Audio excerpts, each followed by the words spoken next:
suicide is such a big deal with chefs running their restaurants to the floor. Like, it sucks, dude. Something needs to happen to make these pivots for chefs, because California is not easy to run business in, especially Los Angeles. Rising costs on everything, and chefs are just like, dude, I have no money myself. How do you expect me to function and live? I did have an aha moment. So I used to manage Tatsu Ramen. I'm like on the walk. I'm making fried rice, and everything kind of slows down. I have a moment. I'm 24, and I'm like, pardon my French, what the fuck am I doing here? I have a family business. It's super strong. It's good food. And I'm here making other people money. For some reason, everybody wants to get into the industry. A good way to get into the industry without funneling a lot of your money to a potential concept that you think you, as an individual, think is going to work, go work at a restaurant. Work there for 4 or 5 months. See if whether or not that's what you want to do as your livelihood for the next God knows how long, and I wish you make a ton of money. Work for 6 months, see if that's what you want to do, and then go open a business if that's what you want to do, and see if those sleepless nights are worth it.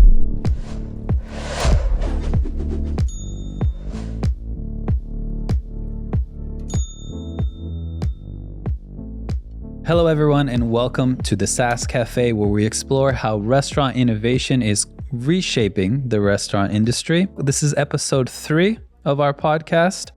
In the past 2, we talked with first-time restaurateurs and dissected their experience and their struggles moving forward into the restaurant industry. Today, we have a little bit of a different situation. I have the pleasure of being joined by Armen Martirosyan. Hello, Abe. Co-owner, operator, Technically, yeah. Mini Kebab in Glendale, California. A relatively famous, if I may say, little restaurant. Especially for the size, I'm gonna be honest. Like that's so. Let's. Okay, I need to pump the brakes a little and say this. So we got you locked in for the show, and I went in like I normally do. Let me go do some Googling, see what I can find, the usual stuff, right?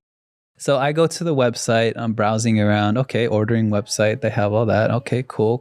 Looking through the menu. Looks pretty good. Been here my whole life. Never actually knew about your place. So maybe I'm like one of the few. But then I hit the press tab and I see almost every major publication a restaurant would hope to be in the greater LA area has written something about you guys. Yeah.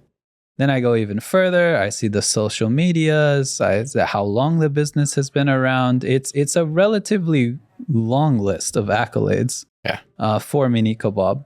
So it is a nice flavor for us to have you here, in that while the business resembles our previous guests in size, it is nowhere near that in terms of notoriety. We all got to start somewhere. Yeah. So I have a lot of thoughts, a lot of questions. And the best place to absolutely start will be the history. So let's just start there. When was the business purchased? I know it's family run. Maybe you can sort of talk about how it all started. So the business is 1987. Actually founded by a gentleman named Ara.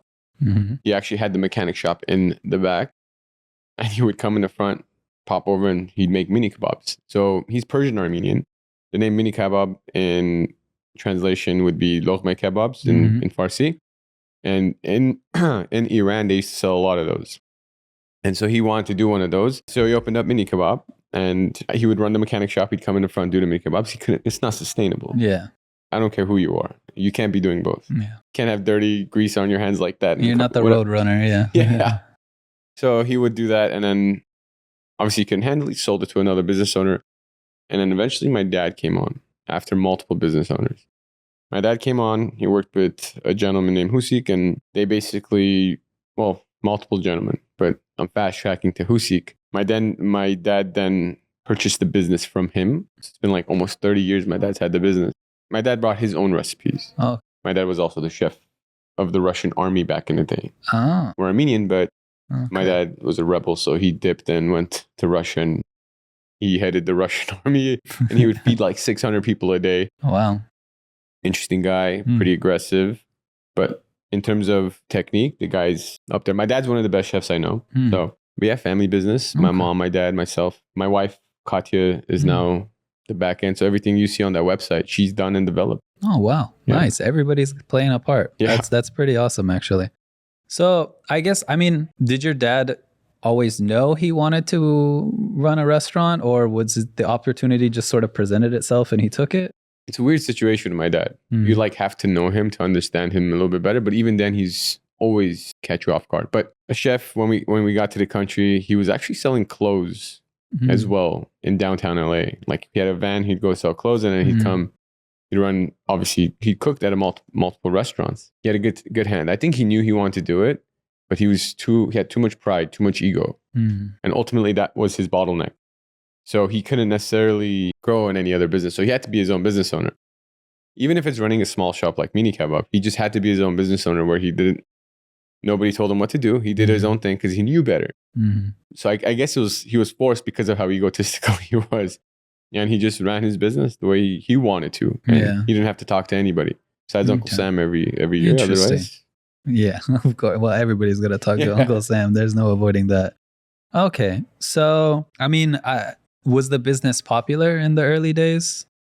Do you know anything about? Yeah. Oh, trust me. I know every single aspect of this business. I've lived it. It was great initially, like in the 90s. And then, markets were okay. And then eventually, when I was in high school, about to graduate, when the recession hit in 2007, 2008, we almost lost the business because everybody lost something. Economy tanked. People were losing their homes, livelihoods. And our demographic was all Armenian. You have to realize Glendale in 2007-8, still predominantly Armenian. Yeah. I don't want to call it gentrification, but no changes. Crusoe and the Americana weren't there yet. So everybody there was predominantly Armenian, and our main consumer was Armenian, like 95%. So the recession hit, we almost lost the business. And at that time, I was leaving high school, going into culinary school. And in culinary school, I had a teacher. I don't know why we had an English teacher, but we had to, I guess, do some, there's like guidelines or something we had to do through education. Like the prereq baseline courses. It was silly, to be honest with you. It was just another way to fluff up the tuition fee. We had a guy named Mark Lindquist, and that's when Yelp was just starting to blow up. He goes, "Oh, you should look into Yelp." And I was like, "What the hell is Yelp?" So I went on Yelp. I was like, "Oh, crazy. It's like a rating system for restaurants." I remember because of the recession, I was forced to kind of get involved in the business at that point physically and a bit more in depth. So I started messaging like 200-300 people a day. Not saying Mini Kebab's the best, but I was like, yo, if you like Mediterranean, Middle Eastern food, I think you'd appreciate what Mini Kebab is. And from there, we obviously had a good influx because I'm spamming people every day. And there was no necessary regulation back then with Yelp and their standards. So I was just like constantly spamming. That had a little influx, but then we had a nice lady, a Korean lady, who was a big time supporter. Her name was Helen Kim. Her and her husband used to come in all the time. Her husband used to work at JPL, and she used to write for the Korean Times, but she was also an amazing photographer. She also shoots for Din Tai Fung now. Wow. Yeah, really, really, really talented lady. Shout out writes Helen. well. Yeah, shout out to Helen because she saved the family business. Yeah. She wrote an article on the Korean Times for Mini Kebab, and we had a boom from there. This was a question I had for way later, but yeah, you got to it. I was going to ask you at one point or another, like, was there a moment where things like popped off? But between Helen and harassment, you guys made it there. Helen is what made this business survive. So in terms of popping off, it just brought us back to where we needed to be. Okay. Yeah. There's waves, right? Like the stock market. Yeah. Just everything comes in waves. So it's just a matter of how we attain or how we I guess approach that wave itself and how we try to capitalize on it. There's so many moving parts, right? Yeah. But that article, obviously my older brother had a big influence on why the business survived as well. He would work and he'd also give us money. So he had that ability of keeping the business afloat as well by his own physical, it was a family thing. We had to do it. All hands on deck. Everybody. Yeah. Okay. So, I mean, I guess I want to slice into something there you mentioned, because I did see that you did go to culinary school, and obviously, everybody in your family has or does still work at the restaurant in some capacity. Yes. So growing up, I mean, did you always know food was your thing since you decided on culinary school? Was there a conscientious decision that happened at some point there, or? Growing up in this industry, I used to wrap Mini Kebabs when I was very young. Yeah. Very young. And I remember my dad told me one thing. He goes, "Come work with me, come work for me, And my dad, look, let me tell you, let's backtrack before I say the next sentence. I just need to, there's disclaimers before I get to that sentence. He goes, we come from nothing. We had to work hard for all of our life. Everything we've accomplished, everything we've done. To this day, we're still 80 hours a week, nonstop. My dad said, come work for me and you won't bat an eye at $100. And to this day, I still think about that. And it's not about, it's $100 is nothing. It's a matter of like, I think it's deeper than that. No surface level stuff. He's like, you work for me, you'll understand, like, I'll teach you work ethic. I'll teach you the in-depths of what we do and how we do it. And you'll pick up on these habits, and you'll have that in you to where nobody can ever strip that from you. And you'll have the ability to work so damn hard and outperform other people that $100 will be attainable, and you won't bat an eye at it because of all the work and everything you've learned in this business. Does that make sense? Yeah. So I didn't want to just come out guns blazing like, $100 is a lot of money. Yeah. But I understand his perspective. My dad's, to this day, teaching me and teaching me and teaching me. Okay. So was working in the restaurant at a young age, did you have like a spark moment? This is what I want to keep doing, culinary school, etc. follows, or? No. It wasn't that Mini Kebab. But I guess it was in the restaurant, but not Mini Kebab. Oh, okay. I did have an aha moment, like, or an epiphany, or like just so I used to manage Tatsu Ramen in West Hollywood. I used to work in West LA and then went to West Hollywood, opened that up with them. And I remember I was just like on the walk. It's like midnight. I'm like on the walk. I'm making fried rice and everything kind of slows down. I have a moment. I'm 24 and I'm like, pardon my French, what the fuck am I doing here? I have a family business. It's super strong. It's good food. And I'm here making other people money. It's like a movie, like it slows down, but I had so many waves of thoughts. I remember just pulling my floor manager aside. I was like, hey man, just a heads up, I'm quitting right now. I go, hold your breath, because I'm not coming back. And he was trying to convince me. I go, stop, just like, this is it. I remember just picking up all my stuff and walking out the door. I walked out the door. I went to my car, emailed everybody my letter of resignation, and never looked back. That was my aha moment. Fried rice. Oh, damn. Weird. Yeah. I mean, I guess if you're going to be working in the kitchen, why make someone else's dream come true? Right. Yeah. And it depends on who you are too as an individual. You can be okay doing that for some people. Yeah. Some people don't.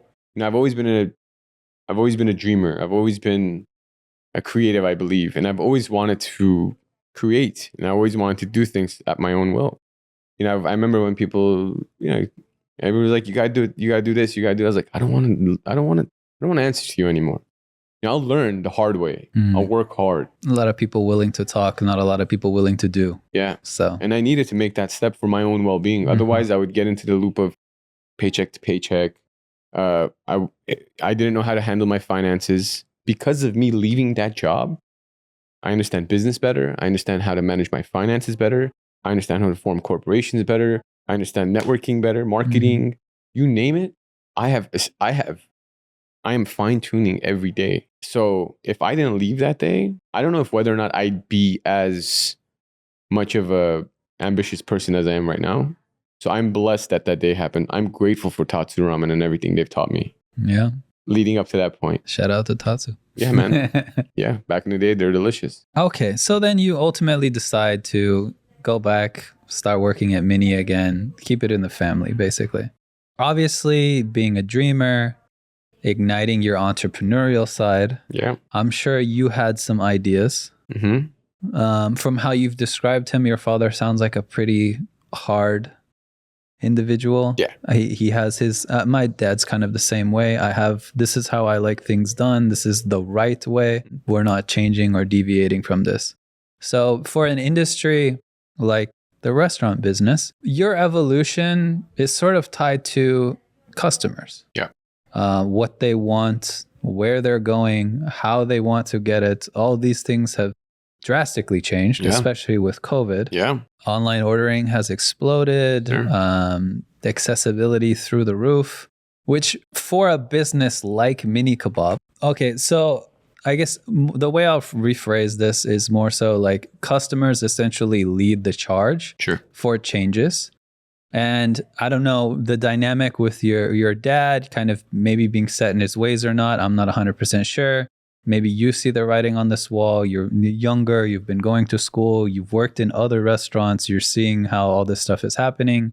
What was it like trying to garner change in the business? Was there any struggle there? Did it happen? This guy is a product of, my great grandparents. I tie things together, but my great grandma had to flee Armenia, and then because of the genocide, she was then 13, 14 years old, an orphan. That's where my great grandfather found her and married her at that young age, obviously. And then my grandparents they went to Egypt. My grandparents were born in Egypt, and then my dad was born in Armenia. So what I'm trying to get at, my great grandmother witnessed rape, death in her family, and maybe a little too much information, but rape and death in her family. My grandparents had to be a direct product of that. Yeah, they come from hard times. Exactly, hard times. There's stress. There's a lot of mental health issues back then that wasn't discussed. And then my dad is a direct, immediate, first generation effect on that type of mentality. So think about the neglect he had and all that stuff. So this man, stuck in his ways, doesn't want to, and I see him and I tell him, like, look, I recognize what you've gone through, and he struggled, and I told him I'm grateful, but these changes have to come if we want our business to evolve. But incremental changes, small changes, because if you try to drastically change things, it's not going to function. It's not the same business anymore. Yeah. So I had to make small changes, and that small change was social media, because he has no idea of what that is even. So I created that on my own. Created an account called Eat Bearded, and I started using social media as a platform for us to network and engage with other influencers. My thought process was simple. I knew it was going to take time. I knew I was young enough to start because I just had to start. It was create social media, create a network, increase sales, increase exposure, et cetera, et cetera. And through all that, I would eventually get to the people that I want to meet, which is obviously, I don't know how direct I want to be. I guess, it's simple. Social media, your network expands. Yeah. You meet everybody. And you meet the people that are going to ultimately help you to get to where you want to be, and vice versa. It's like a back scratching thing.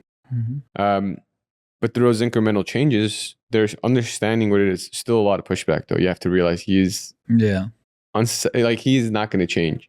But I have to make those changes and apply it to the business so he can see see the benefit of it. And then have him kind of be like, all right, that makes sense. But he won't acknowledge it. I don't care if he does.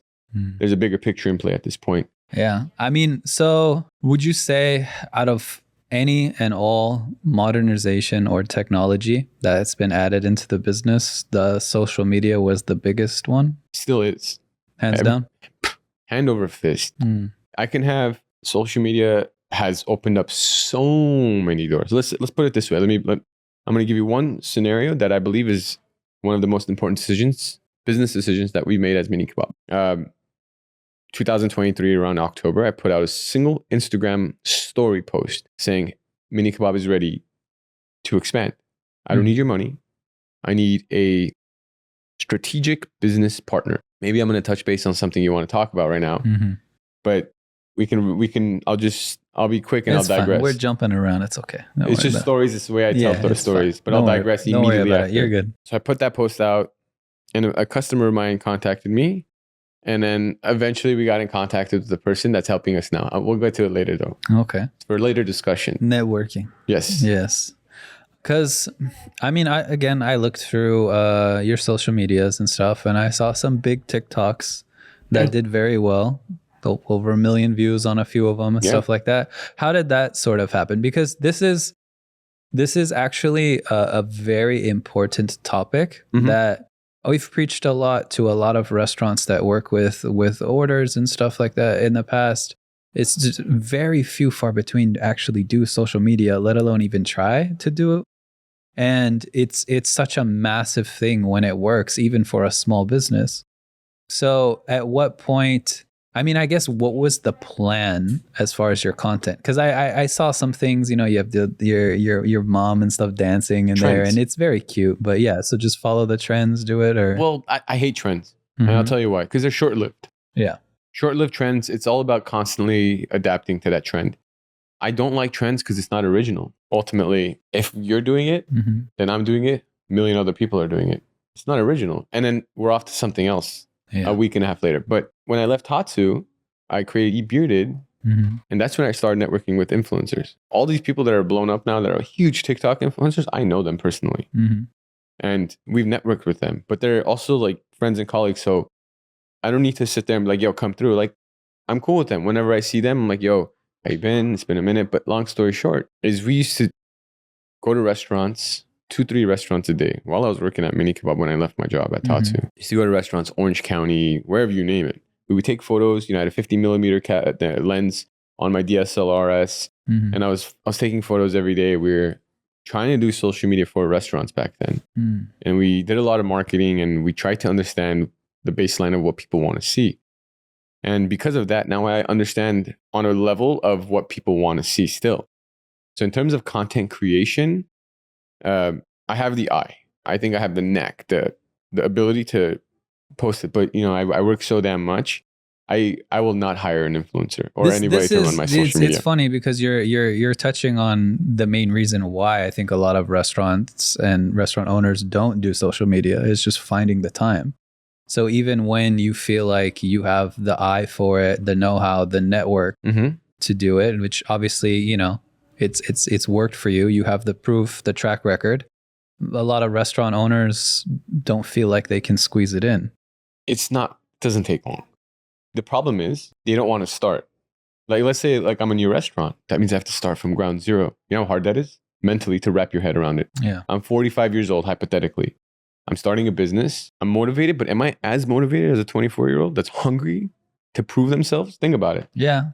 But like, it's just this is something that you got to kind of look at. I was 24. I learned about it. I'll tell you right now, I'm driven in a different direction. It's not, if I didn't have to have a business, I wouldn't be on social media. It takes me 30 seconds to make a video. I put my phone on my I have like a little prep table. I turn on the light with my mom's phone next to it, and I'll just skewer off meat onto it. 100,000 views. Yeah. That'll be traction I need. That takes me 2 minutes. I recently bought a GoPro Black 13, and I use that to do POVs. I did a POV video on TikTok, got like 100,000 views. Starting something is difficult, but the name of the game, you know what it is? Consistency. Yeah. And if you can't be consistent with it, then it's going to fall off. You're not going to expect the results you want. Like, you're not going to see the results unless you're consistently posting. I hate this. I hate that I'm about to say this, but Gary Vee, post. If you're going to post. Who cares about how many views you get? Just post it. Yeah. As long as you're consistent, your viewership will increase. The amount of people that come to your platform will increase. Even if it's small, you start at 100 today, you're at 2,000 5 years from now. At least you have 2,000 gain. You just have to make these pivots. You have to make these adjustments. I don't care how tired you get. I work 80 to 90 hours a week every day for the last 10 years. Yeah. You can't skip a beat. If you actually are passionate and you thrive to be successful and you want to be successful, you have to outcompete your competitors. Yeah. You have to make sure you have to fight, dude. You have to, and look, if you've seen the location, right, for Mini Kebab, I'm 299 square feet. I'm off the beaten path off of Vine and Central in Glendale, California. Yeah. I have to be better at all of my competitors at every single thing that I do. If I'm not, I personally will lose sleep. And I don't sleep I'm telling you right now, like, this is my other side coming out. This is my directly competitive side. If I'm not out competing you, I'm not satisfied with myself. Maybe this is a product of what my father is speaking out of me, but this is who I am. I have to cook better than you. My marketing has to be better than you. I have to outshine you in everything that I do because of where I'm located specifically as well. I have so many bottlenecks that I have to deal with. But because of those bottlenecks, I believe I've become a stronger and more capable person to make those transitions. I definitely understand the mindset. I would look at your restaurant as kind of like a hidden little gem sort of thing. Granted, a lot of people know about it, so not so hipster anymore. But yeah, I don't know. It's a unique situation. I'll say that for sure. In that, I mean, I don't. How come it's still? Because all right, let me switch to this one because this is a question that I wanted to ask a little bit, and you've been very honest with me on a lot of things. So I think maybe we can handle this one. Let's do it. So what is it about Mini Kebab that's the competitive advantage? Have you been? I have not, unfortunately. Okay. I read tons of stuff, watched all the videos. The food looks very good, but from a non-Armenian, non-Mediterranean, Middle Eastern person, when I look at, you know, the food I would get from any Mediterranean place, there is similarities in what I see on the plate, right? So for somebody who doesn't know, then Sure. How would I explain that to them? Yeah. So there's variables, right? Let's take a random Mediterranean restaurant, for example. Everything looks the same, hypothetically. Yeah. And let's boil down to once again, it's like surface level, right? When you look at the surface level, the photos, I can make it look beautiful. Go to McDonald's, it looks beautiful, the photos. You're eating garbage. Yeah. So it's all about preparation. It's all about how you handle your food. I'll put it this way.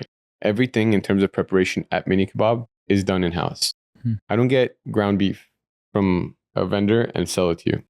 I get the meat whole. I break it down. My father to this day breaks it down. We season it. And there's specific temperatures that we have to get it to before we grind it. I'm not going to give too much about what I do because that's intellectual property I don't want to give out. But I will tell you that we fabricate all the meat in-house. And after fabrication, there's another, like for the chunks of proteins, there's another 2 to 3 steps before I get it to marination that I personally do to make sure that my food is better than the other competitor. And that you have to be that way. Okay. Otherwise, why do you do it? So in terms of looks, everything could look the same hypothetically, but it's all about preparation and how you tend to the product and what you do with that product when it's landed. So since we're predominantly takeout business, it's all about pivots. I had to pivot on how to finish my product because there's specific, it's like eating sushi. Have you gone to like a nice $400 person sushi, right? Omakase. You're supposed to eat the sushi dinner there. Do you know why? The rice temperature, the temperature of the fish, et cetera, et cetera. So when you consume it, it's a different experience than if I'm eating that 10 minutes later. So there's so many things that I have to look after when I cook the food for you, either if you're going to eat there or if you're going to eat it 30 minutes later. So let's say you're sitting at the restaurant. I'll cook it to where it needs to be for you to eat it. Let's say you want steak at medium, right? I'll be at medium exactly for you. But if you're going to take this food home and you're telling me you're going to eat an hour and a half later and you want it at medium, I'm cooking that to medium rare. Yeah. A little bit over medium rare. Okay. But there's a process of it getting to you and eating that. But it's not just about cooking temperatures. It's also about how I finish the product. Because some food that sits could lose moisture, could lose salt content, could lose everything. But consider everything. It steams in the container. Sure. Yeah. So there's so much to consider when it comes to food in itself. So to a blind eye, yes, it looks the same. But what I just explained to you is just... Well, listen, this is... I full well understand. I have a lot of cooks and chefs in my family. He sous vide every steak he makes. We have some cookers around here. We have some amateur chefs around here. I actually appreciate that because this is one area I say that a lot of restaurants have really, really lagged behind on is, oh, I need online, I need delivery apps. Here's my menu on the delivery app, whatever. Well, how does your food travel? Sure. What's it like when it gets to the restaurant? Are my sweet potato fries turning into a soup by the time they show up? How about you ventilate the package a little bit so it stays crispy and stuff like this. So the fact that you even think about that on top of everything from scratch speaks volumes for itself. I'm a consumer myself. Yeah. So that's 100% I understand. So essentially offering a better product, more mindfully prepared, with a lot of little secrets, which is something that at least people in LA love secrets. True. So I'm also, I believe, a good business owner.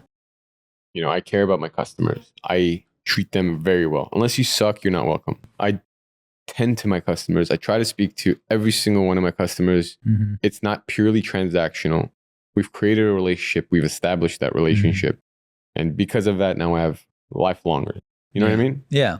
But there's so many things. At the end of the day, especially when it comes to a smaller business, like you're supporting, the owners, the restaurants specifically, the people, right? Like you go to the same liquor store on the corner for 20 years because you like the guy who works there, not because 7-Eleven is 50 cents cheaper, right?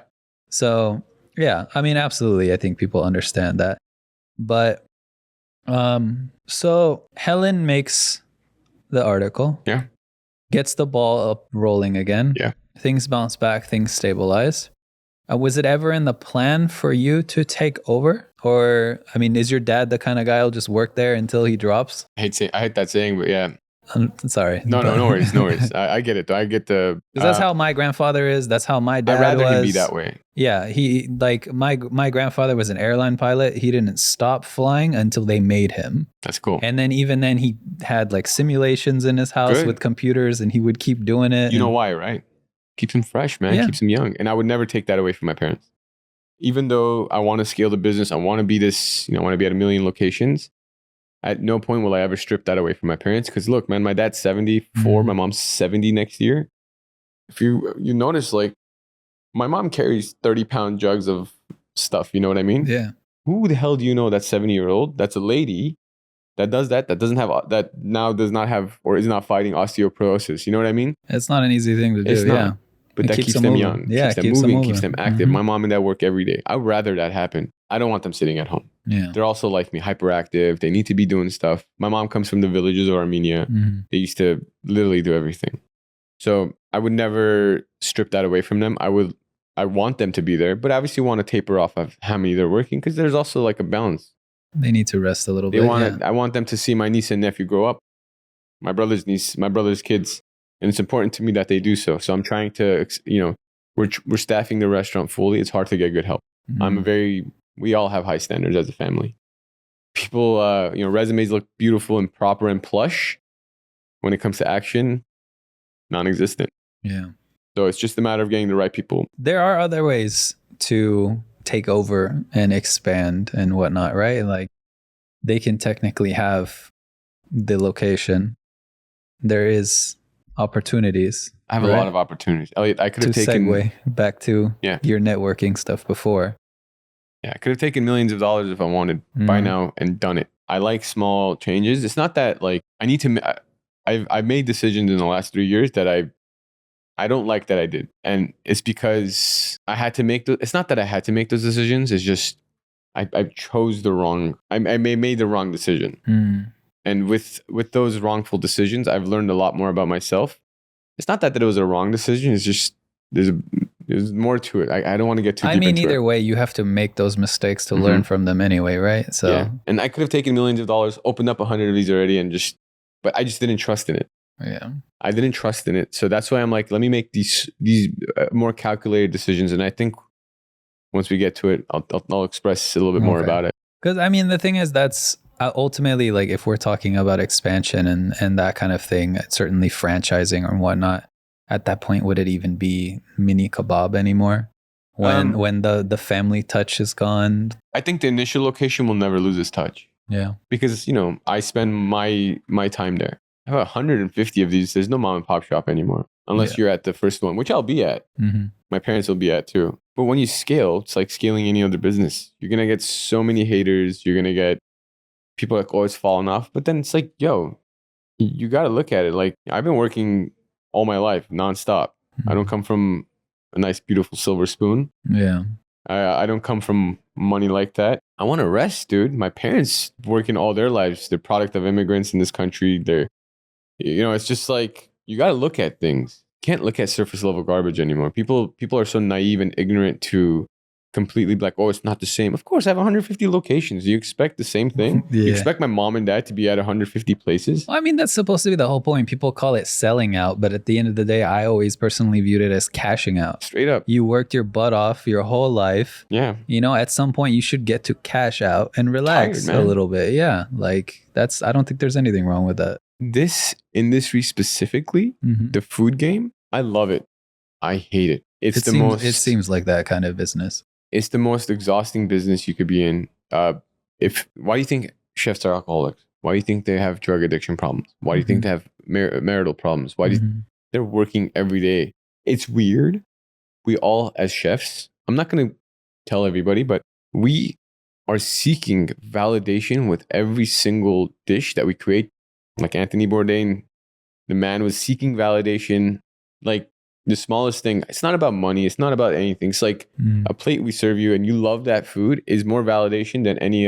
It's, this is the exact reason why I cook as for fun and passion as not a profession because I already have that quality. Yeah. When I make something at home for my wife and I and my daughter, and I'm sitting there and it could be like 98, 99% perfect.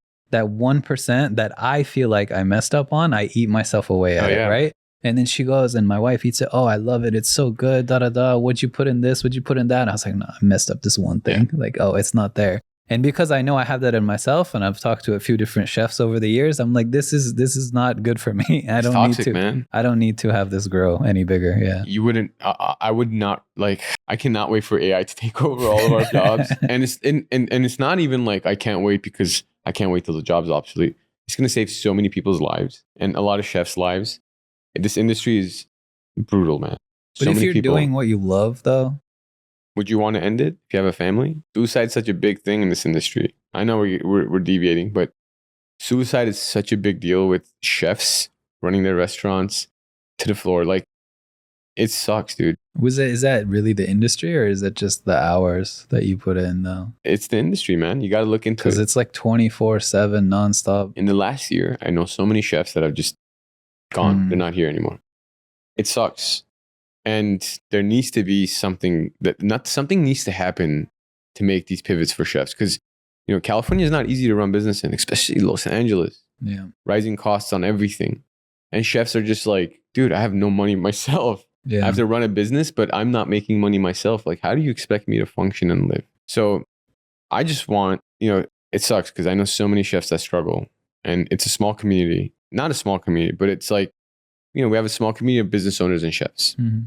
And we try to talk to each other. You want to be good to your other chefs. Hey, all the chefs out there that are not cool to other chefs, like, you got to look at more than just surface level. You got to go back because people are fighting and you don't know what they're fighting. You want to be there for people. So it's something that we need to touch on. But that's just my I'm always trying to be open to people and I want to help as much as I can, even if it's like giving them if it's marketing that's going to help their business survive, because people pour their money, their livelihoods, their mental health into this. So there's so much to consider. But yeah, my dad, he's a product of that. Social media has been the biggest adjustment and pivot to the business that's helped significantly.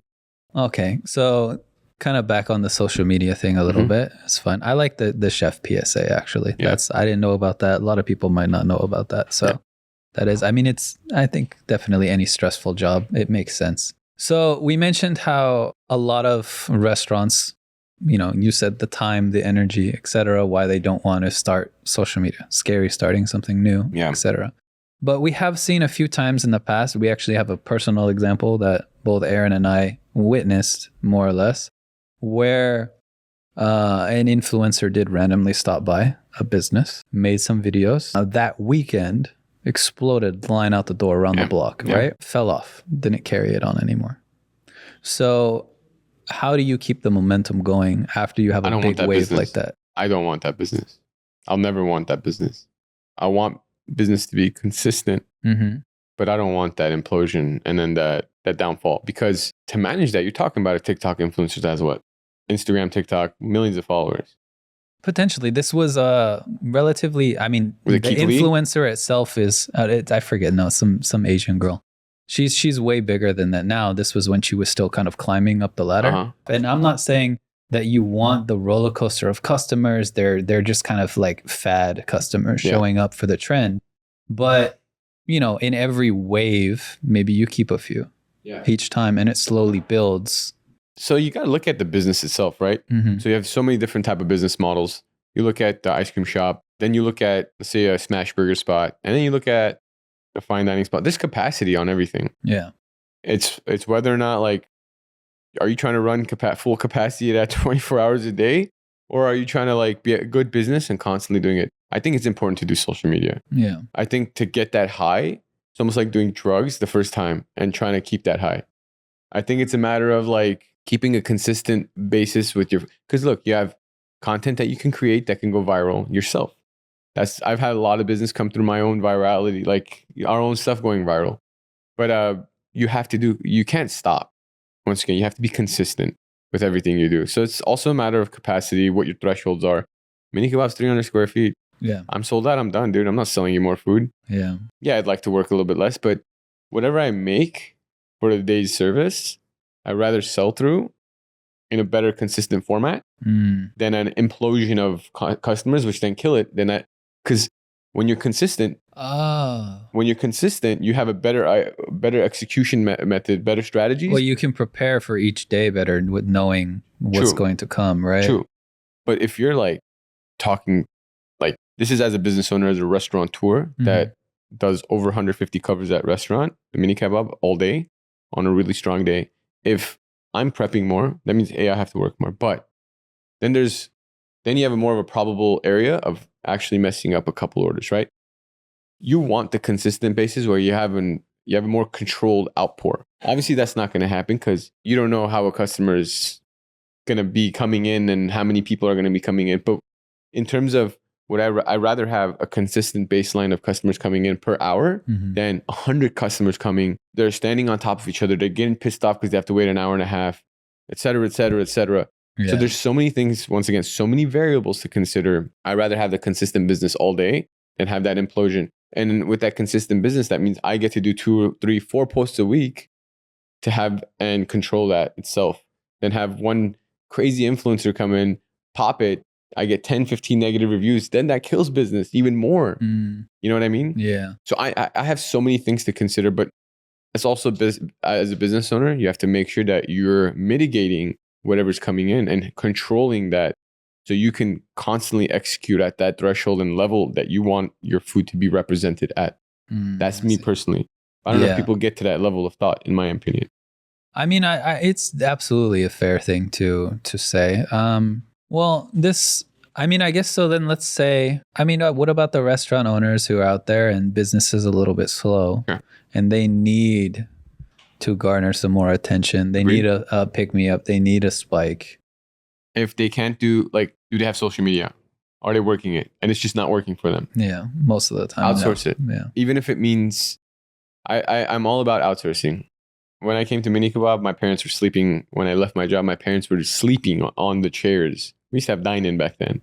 And even though business had picked up, my parents were knocked out. Both of them, when I walked in, I go, this is unacceptable. I love my parents, but this is not a business. Yeah. This right here is not a business. So either you teach yourself new things, you start making the adjustments to make your business successful, or you don't care enough. You don't care to be successful. You don't care for your business to make these changes. Because look, if I'm losing money, if I'm not, then what am I doing wrong? Ask that question. Ask your customers. Yeah. For me, it's not about oh, my food's delicious. Thank you. Pat me on the back. No, it's what the hell am I doing wrong? What do you think needs improvement for me as a business owner? Which area of my food or my customer service needs work? That way I know to make these adjustments to make you satisfied. Influencers are great. My customer's not happy. Who gives a shit about the influencer? I'm noticing a trend. Both of our first 2 episodes guests, especially our second one with Lita, she heavily mentioned customer feedback. She actually came from a customer service background before opening her cafe. And I actually think that's the pillar. Great customer service and actually talking. What do you guys want to see? What kind of food do you want us to have or introduce? So this brings us to something I didn't really ask them. And I'm interested for Mini Kebab situation is reviews. Obviously very important. And I would argue an absolute skill that you need to have as a restaurant owner nowadays. Yes, I'd like to have. I will be taking one of those. Yes, sir. I'm not making any more. Oh, really? Yeah. Limited edition way. We got it. 500 I think I made, and that's it. All right. I say save some for Supreme, rainy days. out. I like limited drops. Oh, okay. Supply and demand makes people want it more. But yeah, ultimately, how do you deal with reviews? Obviously, I've looked. There was, I think, 1,500 plus on Yelp alone. I saw a bunch across the board. What's your philosophy on reviews? Everybody has an opinion. Yep. You're entitled to your opinion. I'm not going to please everybody. I've come to the realization at a young age. Once again, it's the experience starts from the moment you enter to the moment you leave. We all have hiccups. We're human. We make mistakes. For me, the most important is if you actually care about my business, you reach out to me. You tell me what was wrong. Yeah. With these Yelp reviews and stuff like that, they just pull up. Listen, world, let me tell you what. Yeah, I'm like, bro, it's like you give a shit about a small business in LA. Yeah. Call them. Don't write a fucking review. Yeah. Don't write a 1-star review. Call them. Be like, hey, this is the thing that the problem is. We don't communicate well either in this country. We don't know how to have a conversation. Well, the thing is, I think, okay, this is maybe just my little crackpot theory. I don't know for sure. I feel like a lot of people just like the safety of anonymity on the internet, right? They wouldn't say it to your face. Sure. So I think that's probably a huge part of it too. Plus, like Yelp are literal like gangsters, if we're being honest. Like mafioso types. Straight like up. they oh, I'm sorry, you got a bad review. This guy was, but I don't know. Ultimately, like bad reviews are bound to happen. Everyone has their opinion, Mhm. Especially as you know a professional chef putting your heart and soul into what you do every day. You know that feedback can hurt. Yeah, all day. So how do you keep it professional? How do you still try to maintain that courtesy? It's simple. Everybody gets the same treatment. Mhm. You walk in, hey, how you been? If you've been, hey, how are you doing? I try to Mhm. remember people's first and last names. Depending on who you are, like if you've been here multiple times, I know you. It's your first time, like, hey guys, it's your first time here? And they're like, oh yeah. Like, awesome, welcome to Mini Kebab. Mhm. If you have any questions, I'll let you take a look at the menu. I'll be back with you in a minute or two. Mhm. First things first, you got to acknowledge your customer. Yeah. Acknowledge their presence, be kind, be Mhm. friendly, be open like you've known them for a second. And then from there, you just carry on a normal conversation. You want them to feel at home. You want them to feel like you've known each other for a long time. And then from there, you try to appease them and please them through and through until they're gone. The first timers, right? Mhm. I do that with everybody still, even if they're returning customers. The first timers, I have a lot of people that trek in from different cities, different states, different countries. Every weekend, every day, we're a destination point now.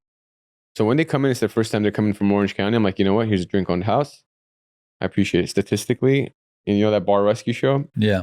I watched it once. I never watched it. For some reason, I watched it and he said like there's stats that are out. And he goes, first time a customer comes in, give them something free. Second time, give them another something free at lesser value. And then by third time, statistically, they're 70% lifers. Yeah. So you carry that mentality. Then you carry the customer service energy, and then you carry the execution of your product. Yeah. Why wouldn't I come back? Yeah. No, it's definitely a formula for success. But I guess there was being someone like you that cares so much Mhm. and puts so much effort every day. You know, let's say you do the whole process Sure. with your customers, greet them the whole nine, free drink, first time, Sure. whatever, right? And then, you know, day 2 later goes by and you see like a 2-star, Sure. something like that. It's their first time, right? Yeah. So I'll tell you why I don't engage. It's your first time. You never respond to the Sometimes I comments? respond, depending on the situation. Your first time, right? You had one thing on the menu. I have 30 things on the menu. I'm okay. If you're going to go and write a review, I'm okay. I don't need that business. Mm. And it's not about winning them back. A lot of these guys that write those reviews, they have like 1 or 2, 3 reviews. Yeah. Not too many of them. If they have like a actual portfolio and a profile, I will try to engage. Or my wife is the one who engages with them typically. But if they have 1, 2, 3 reviews, I'm okay. I don't need to engage with that customer because clearly they don't want to be known or seen. But for you to go and have it once and then go and criticize a restaurant, different. If you've had it 3 or 4 times and it sucks through and through, then I'm doing something wrong. But look, my track record speaks for itself. Yeah. I'm at that point where I personally know the pivots I need to make, which is standardizing my business, systemizing things better. Look, I wouldn't serve anything personally I wouldn't eat. Yeah. If a person is, I don't know what they're expecting. They want white truffles with freaking caviar and everything on top of that. But I know the amount of work that I put into it, into the execution of it, is through and through consistently better than almost every other restaurant that's doing what I'm trying to do. So if I'm not pleasing you, I don't know if anybody's gonna ever please you. Yeah. So there's people that I will think about it and I'll be like, well, if this is actual serious review, what adjustments do I need to make? And it's constant. There's very few that I get of those that I have to make adjustments. Where it's real constructive criticism. Yeah, because and look, I have a lot of haters. I've been getting death threats the last 3 months. Do you understand? You know how many haters I have in this industry? Crazy. Like personal death threats to my phone. I don't want to get deep into it, but I've been getting that shit too. So there's so many damn haters. I have messages, DMs, you name it, man. Comes with the territory. That's crazy. I don't even know. Yeah. Once again, I pick and choose who I respond to and when I want to respond to them. But I listen to everybody. Trust me, I see it all. I see everything. I research my business more than anybody I know. Okay.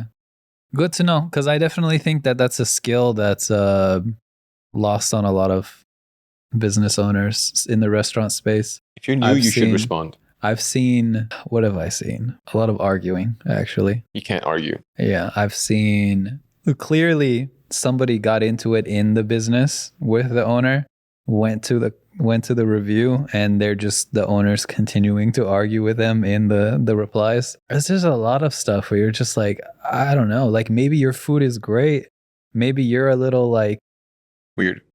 Yeah, sure, I don't really care. But for me personally, it's like as long as your food is good and it's clean, I don't really care what kind of asshole you are. I'll eat it. But when you're out there legit just like screaming at people in Yelp reviews because they didn't like your attitude, I mean that's I don't know if I want to go. Sometimes I will say it's off-putting if a person is disrespectful and like you know, I've been doing this for the last 12 years. I've made the change. Trust me, I've made so many changes. If you're a new business and you're getting those reviews, you should maybe respond and get the criticism. Yeah, it's gonna hurt, but get that criticism. But like I've been cooking this food nonstop and I'm improving it. There's no one thing a random person is gonna come and tell me that I don't know. I'm sorry, you're a consumer at the end of the day. I look into the science of the food itself. I talk to chefs. I talk to other restaurateurs, Michelin star chefs, everything. I'm sorry, but it's like there's so much to it that I haven't done research on that I can make an adjustment on the food itself. But well, I mean, taste is a huge preference, right? Like, if I think something tastes amazing, maybe you think it tastes horrible. Yeah, I mean, that's just how it goes, right? So, look, are you well traveled? Do you know the understand the balance of flavors? You know what I mean? There's so much to consider. If I'm eating McDonald's all my life and I go have a fine dining experience, what do you think my perspective is going to be? No, it's absolutely true. Like, but to each their own. I'm not sitting here trying to. That's exactly my point. I don't expect to win everybody over. Like these people could 100% objectively, board certified panel of the most respected restaurant reviewers on the planet say this dish is 10 out of 10, and then the McDonald's person comes in and this is trash. I would never eat this. I mean, at the end of the day, it's just some people like things, some people don't like things, right? So I look at everything. What's this person going through? Are they having a shitty day? Well, the interesting thing I think, especially with a business of Mini Kebab size, at least at the main location, is you're most likely going to remember who the person was. Yeah, I take care of all transactions. Yeah, so if somebody writes something bad, you're going to remember who it was. You're going to know what happened. Yeah. If something genuinely went wrong, you know, if they're just making stuff up, then so. You want toxic? Go on TikTok. The comments? Dude, I actually didn't look at the comments on TikTok. So I delete them. It's really? So bad. Like, it's some racist shit. It goes deep. Some people are talking shit about my mom. Like, that's got to be an age demographic thing. They're younger, right? Dude, on average. You'd be surprised. No? Ignorance. This country can be very ignorant sometimes. Not just this country. I look at the analytics of where my comments are coming from. I get a lot of Turks bashing my restaurant because obviously we're Armenian. I got a lot of Azerbaijani people trying to claim that that's our business, that's their food. And I'm just like, bro, not welcome. But I do trust. I in the last, I have a video of my lamb chops. Jesus Christ, bro. I had to delete so many comments, but Yelp was the reason why we started blowing up. I can't knock them. Yeah. Initially, I remember looking, I was like, oh, being in the top restaurant in Glendale. I remember seeing that. It's Sushi Nishia. It was, sheesh, I forget. Sushi. Have you been to Sushi Nishia on San Fernando or Western? Yeah, I remember seeing that. I was like, dude, 15 reviews, 5 stars. That's insane. But, no, I mean, I'll give Yelp the credit they deserve. They definitely changed the game when they came in, and they're doing their best to try to bring it back. Yeah. It looks like they're trying to make it more like another social media app, more content, more videos. People are going to have feeds and stuff like that. So we'll see. But at the end of the day, the user base is leaving the platform. So it's just, track records. We touched a little bit on technology. You kind of reverted back to social media. Yeah. But I wanted to specifically highlight, obviously, I saw you have the website. Do you guys do delivery apps? I mean, has there been any additions like that have really been a game changer for the business? No game changer. Look, I was a cash-only business leading up until the last year. Last year? Yeah, end of December. Not even COVID changed it? We have apps, but every transaction at the restaurant was cash-based. But that's because my parents ran the business. It was Oh. technically still their business because my parents didn't know how to use technology. And so they were like, that's all they knew. So they knew how to work a cash register, but they didn't know how to work a tablet. I've tried to show them, but they were unwilling to learn. I feel like most people probably know what that's like. Yeah. So as of towards the end of last year, my wife and I officially took over Mini Kebab. Oh, wow. And so we put it under a different corporation. And then our goal was this year to make a lot of changes. Mm. And that's where we put an implemented Toast point of sale system. And then we integrated this thing that we actually use at Middy's Tacos as well, called Extra Chef. It basically fine tunes our costs. And then we also use DoorDash, Postmates, Grubhub, or Uber Eats. I'm having issues with the integration process of there's a lot of timing things with point of sale system, but I like it. The CRM's picked it up. We're doing good. We've increased sales a little bit more now. I'm trying to find adjustments. Because, we're like talking about making pivots. Yeah. The food's there. I'm busier. I'm 300 square feet. We're getting slammed. Yeah. I'm making adjustments. Like just this morning, right before I got here, I was accepting delivery on a refrigeration that I purchased, and I'm custom making sheets in there that are gonna hold specific product that'll mitigate the process of skewering. That will just be readily available with my marinades, or it could just drop. Nice. So Nice. Yeah. I'm making changes, but I have to live in that space for a little bit and understand my functionality of everything before I can make another change. Yeah, like relearn the dynamics of the business and stuff, especially because this was something that I was really looking forward to asking you, is the size of the physical size of the business paired with the notoriety that you have. You throw in a website, you throw in delivery apps, you throw in a loyalty program, all this kind of stuff. Like the potential is there to the moon, right? How are you going to service that many orders from that one little store? So we already do. Yeah, it's kind of mind-boggling how that even happens. It boils down to if you're willing to make these changes, right? Yeah. So with all the things that I'm trying to make changes to, I'm trying to make the adjustments that are going to feed into it. So I have to work on Saturdays, man. I'm nursing an hour and a half wait. That problem I have to fix, but problem is I'm in a 45-year-old space, 44. So if I do anything that has to do a permit change, that means everything that I have had going into this is non-existent, because I then have to change everything in terms of integrity of the building, probably shut down for a year because I have to make those adjustments. It wouldn't even make sense. So I'm buying refrigeration, I'm buying specific mechanisms, but I am trying to make our systems, our prep easier. So my dad skewers meat, right? I literally molded his skewered meat with my wife, and we're sending that to a place in New York. They're making a machine that'll do what he does. So his job is obsolete at that point. And then I have, we use specific not meat slicers, but like onion slicers that cut the process of slicing onions from an hour to 3 minutes. So simplifying our systems, calling it dummy-proofing systems, and then the overall cooking process is just cooking. Look, I can cut corners now. I can pre-cook the food in hot hold and then serve it. Not the same. It's not the same. And I would never do that.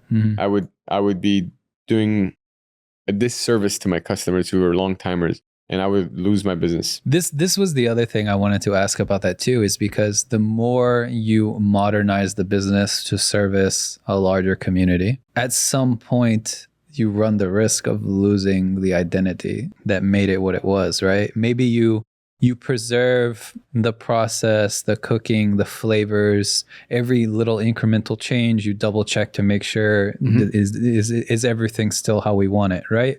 But at some point, like let's say you expand the physical location. Yeah. You buy the neighboring building, you open things up. It's not that quaint little thing anymore, right? So I was wondering, like, is there a line of where too much change crosses over? Or the problem with this business, very labor intensive. My life is not easy. Every night I have to be at the restaurant by 7:15 every morning, and I don't leave till 7. So I run a 12-hour day just from service. But it doesn't stop. I go home, I'm sending quotes. Yeah. So if it's going to make my life easier and my wife's life easier, my parents' life easier, hell yeah. I'll lose a little bit of that, because that means I don't have to run 15, 16-hour days. But the goal is to expand, but not this specific location. the goal is to make this location self-sustainable where my parents can still be there, not work as much. I can be there, not work as much, employ properly, still has that love and appeal. It's kind of like, it kind of reminds me of the like how they still have like the original Taco Bell kind of It should be like that. Like that, like you keep the original location running. OG. Yeah, how it was. Yeah, I'll be very transparent. Let's transition into this conversation. So about this was something towards the end that I wanted to ask, but we've put on a good amount of time so far. So I did want to ask the future of Mini Kabob. So we ended up, was it 23? Yeah, 2023, we signed with Westfield Malls to do a location at the Topanga Social. Initially, it was great. You know, the first, I was like, you know what, this makes sense. We can start scaling the business with all Westfield all over America, get into airports. Worst decision I've ever made. And I'll put that out there. I'm actually trying to get out of that. Oh, wow. The licensing deal. So I've licensed out IP and trademarked to them. Worst decision I've made as a business.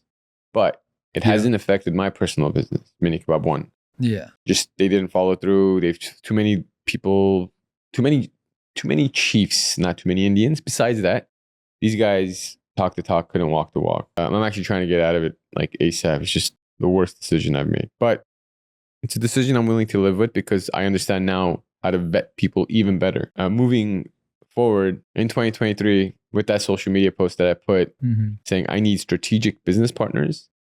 My friend Ellie, who's a longtime customer, then connected us with her food group that she's related to called Dom Food Group. Long story short, my wife and I had just flown back from Italy and we got in. We were doing a belated honeymoon wedding for us. This was like 2 years later or a year, I forget. We get in and then they're like, come to our headquarters. Let us show you what we want to do with you and scale. Sat down, you know, I met their whole team, so professional, so kind, so nurturing, so caring. Every single person listened to our story, knew about our story, talked about my parents, everything you could think of. I was like, holy shit.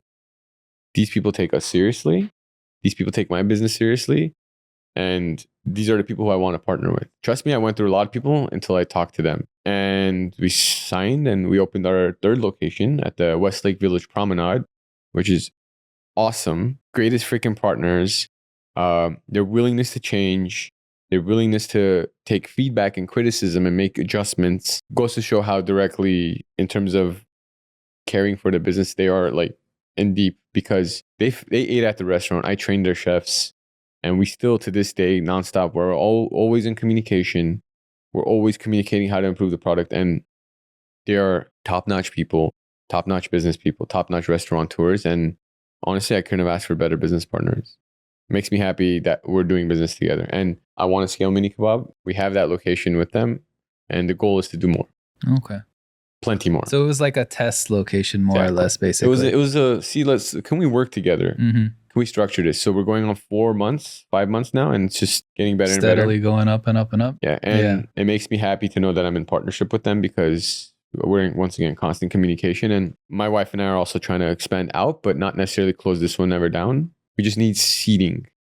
We have one table outside. It's always booked. And it's like people want to have an experience. They want to come on a date. They don't want to sit outside in the rain.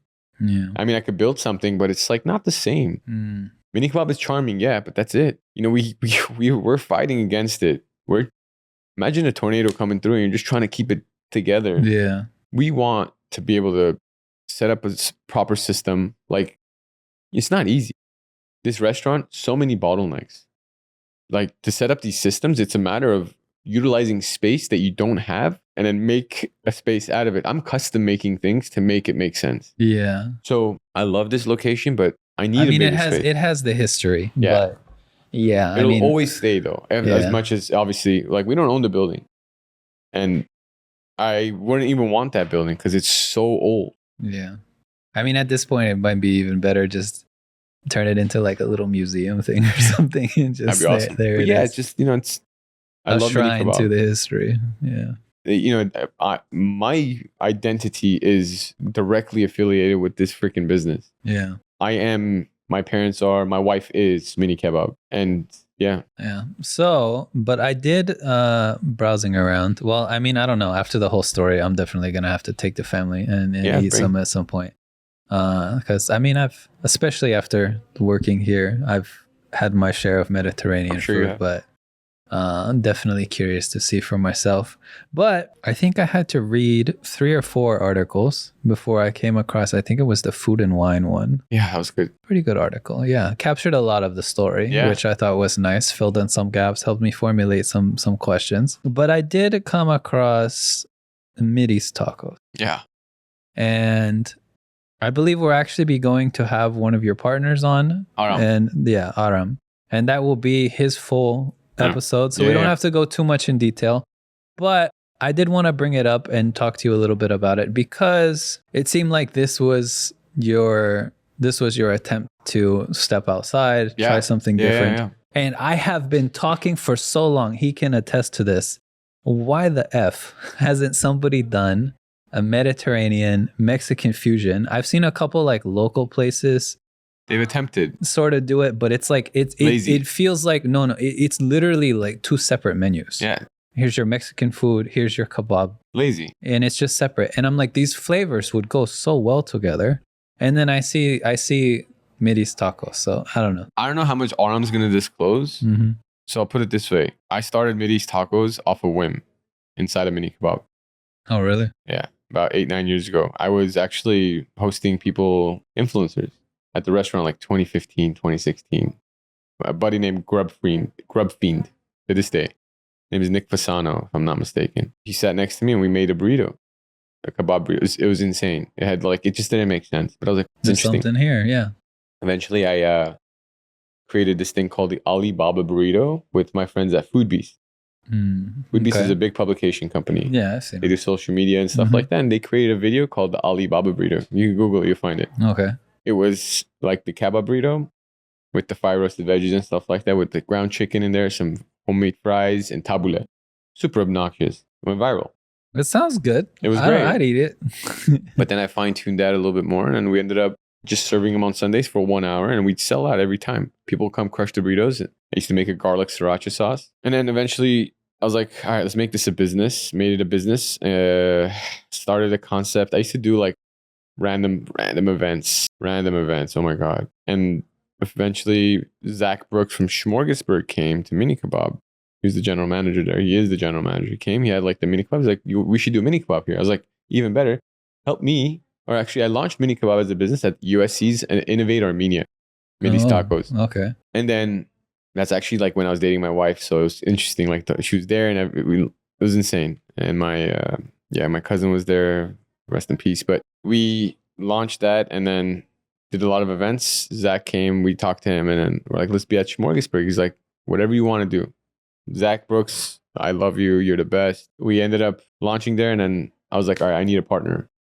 That's when Aram hit me up. He's like, I got you. I was like, say less. Nice. And boom, Aram's on board. And then, we went through our trouble, but we did Smorgasburg. It was amazing. Then COVID hit. Boom. COVID hit and we needed new partners, and then I'll leave Aram to carry on from there. Well, it was nice to see that exists in a real professional attempt. I thought it looked pretty good. I'm going to be honest. It was just, this was an idea that I even had a few years ago. And I was just sitting there thinking to myself, like, why don't I see at least one chain, one small franchise doing this? So the one question that I'm going to ask every guest, as long as I'm personally doing this show, is looking back over your time with Mini Kebab, all the years you've been, the whole family, what's one area you feel like you did a great job and one you could have done better? So to answer your first question, like Kobe Bryant said, job's not finished. It's constantly moving, but I'm only improving. And to answer your second question, I'm always improving. It's always making adjustments to your game, right? Mm-hmm. Like Kobe does with basketball. Kobe did with basketball. I do with food. And that competitive spirit in mine comes from my father, my parents and stuff, but also a lot of watching Kobe Bryant, by the way. Like he said, mine is my exit strategy. I do plan on retiring at 40. Like not retiring, like never working again, just getting out of this industry at 40. I think I need to be a bit more, it's weird, with every other thing I'm really good at, I could delegate like crazy. Mini Kebab is so near and dear to me that I have a guy that's my right-hand guy right now. He's been with me for 1.5 years.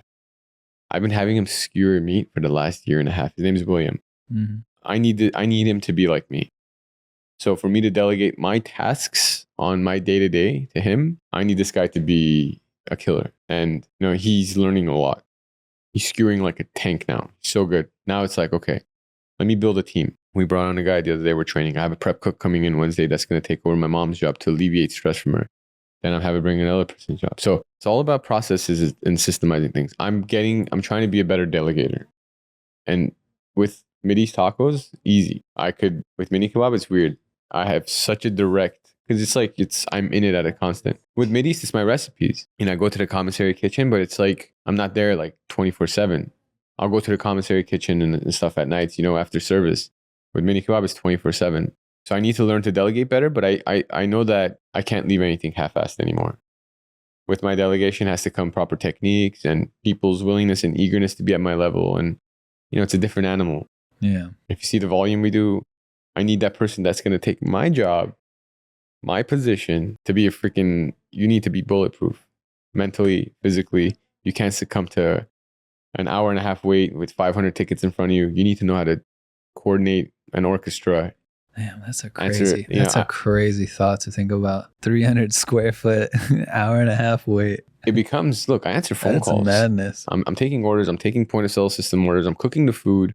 I'm helping William as much as I can. I'm helping my mom as much as I can. If I'm helping customers, I'm doing transactions. I'm wearing hats. It's a lot of hats. So, but the goal is to step back this year. And, while implementing new strategies and stuff like that, it's a matter of, I need to take a step back. I want a family. Yeah. I want kids. My wife and I want to have kids. I don't want to be an absent father to a potential kid I don't have. But you know what I mean? Yeah, I know what you mean. I want to do well, man. It's like the Mini Kebab is stitched into you. Yeah, dude. And you got to learn how to all day take the shirt off to some extent. To some extent. Not all the way. I mean, you grew up with it. It's part of you, right? Yeah, it's embedded. It's in my DNA. All right. Run it. Let's run some fast little internet questions. I've actually never gotten the opportunity to ask this to a culinary certified chef. Okay. So, pineapple on pizza? No? Never. Fuck that. Not a single way? Nah, I'm okay. Time out. Hold on. Let's pump the brakes real quick. Because there is actually one way I like it. Not the Canadian bull BS. That's bacon? Terrible. No. Yes. So, it's pepperoni, jalapeno, pineapple, interesting, thin crust. I mean, are you going to Domino's? I mean, it's good at Domino's, thin crust, but I'm just saying. Sweet, spicy. I guess it's a savory. personal preference, but I wouldn't do it. No, that's personal preference. Okay, I'm sure my Italian ancestors are rolling in their graves, 100%. But I like it. So they're like alligator rolling. Yeah, it's fine. It's fine. Whatever. Okay, is a hot dog a sandwich? I don't even eat hot dogs. I don't like them either, but the question still stands. I don't think so. But no, hot dogs definitely not sandwiches. No? It's its own thing. It's its own identity. It's a bun. Yeah, but it's not closed all the way. Yeah, but you cut the back of the bun, boom, all of a sudden, right? Sausage roll is not a sandwich? I don't think so, no. Technically the same Would you thing? call the Costco cheese thing a sandwich? Just because it's the cheesy bake? The chicken bake. The guy that goes the double chocolate, whatever. The double chunk chocolate cookie. Those guys. It's kind of a sandwich. Once again, to each their own. I don't know. All right, whatever. I mean, hot dogs are ass. We'll just say that. Yeah. That's disgusting. They are ass. There's only, Costco hot dog or Dodger dog. There's only two I'll ever eat. And I'm never at the Dodger Stadium and I'm rarely at Costco. I've never been to a Dodger game. I hate saying that or admitting to it because I'm born and raised in Los Angeles. I've never had a Dodger dog. Or I've never had a Costco dog. Oh. I haven't had a hot dog in like 15 years. I don't know whether it's the fact that it's only $1.50 or they're just good, but processed stuff, man. I don't want to touch it. There's something, I don't know, like once a year. Have you seen the process of making a hot dog? Yeah, it's disgusting. That's why I won't eat it either. Yeah. It's garbage. Also why I stopped eating chicken nuggets in the 90s. There you go, sir. They've gotten better a little bit now. It's at least chicken breast. I avoid it at all costs. All right. You have a tray of brownies, baklava, some kind of tray baked good. Mm-hmm. You going for the edge or the center? This is a texture question, mainly. See, what makes you think I'm only having one piece? Okay. See, this, our last guest said the same thing.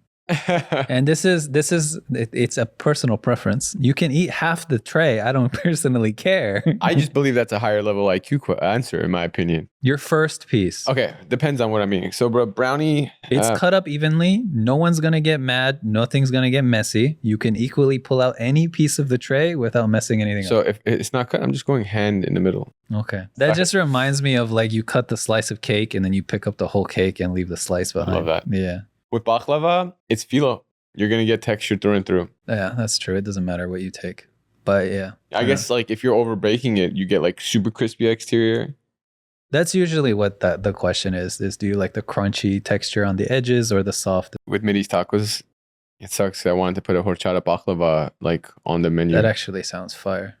I was telling our last guest too, because she does like, it's a cafe, coffee, stuff like that. I was like, horchata lattes are everywhere. You need to get that ASAP. I did a private event last year in Beverly Hills. And leave it at that. I made a dessert item, vanilla ice cream with baklava on it, but like the texture and everything of baklava with everything it was baklava. Like baklava I made it ice cream and then hit it with orange zest. Oh, Insane. sounds pretty It good. was one of the best things. I'm not even kidding. It's so good. Texture, sweetness, everything that was involved. Ridiculous. I don't know. I'm a little slut for pistachio, so I love pistachios, and we actually finished with pistachio. If I'm not, I'll look for photos. that sounds good. Chicken wings, drums or flats? Flats, yeah, all day. Are boneless wings? No, I'm okay. They're glorified nuggets, no? Yeah. That's what I say. Yeah. Feels good. The vindication. Yeah. The ranch or blue cheese? Blue cheese. I thought we could be friends. Depends on what we're eating. I mean, it goes right after the chicken wings question. Yeah, blue cheese. No. Horrible. Does ketchup belong on everything? I think I already know your answer, but No, not everything. no. Yeah, I don't know. I I just don't even found eat out. ketchup. No, I just found out there's people putting that on pizza. Why? Yeah, I don't know. I mean, I don't know. Some of these are a little different because, actually like professional chef and whatnot, culinary school, all that kind of jazz. But the right way to cook a steak. Honestly, the way you want to eat it. Yeah. I like a strong sear on cast iron, Mm-hmm. and then butter based with some rosemary. But it depends. Like, Time. you if I have Wagyu, I'm not sous videing it. It makes no sense. It really depends. And I don't cook with oil anymore. If anything, I'll cook with tallow to start. And you gotta do cast iron. I just bought some beef tallow. I'm gonna start experimenting. I don't know why it's taking me this long to even try it, but yeah. It's better for you. Yeah. I don't really go for steak anymore. Nobody could give me steak that's like different. Even dry aged shit, you know what I mean? And then you charge the same price, Yeah. and you're okay with getting rid of the waste. That's my opinion. Yeah. But yeah, I get crazy Wagyus and I'll cook it, but I'm just like, fuck, I don't want to eat steak all the time like that. Yeah. I don't know. Maybe have a talk with some of these guys here because they seem perfectly content to eat the same shit every day. Unflinching, unwavering What do they commitment. Kebab.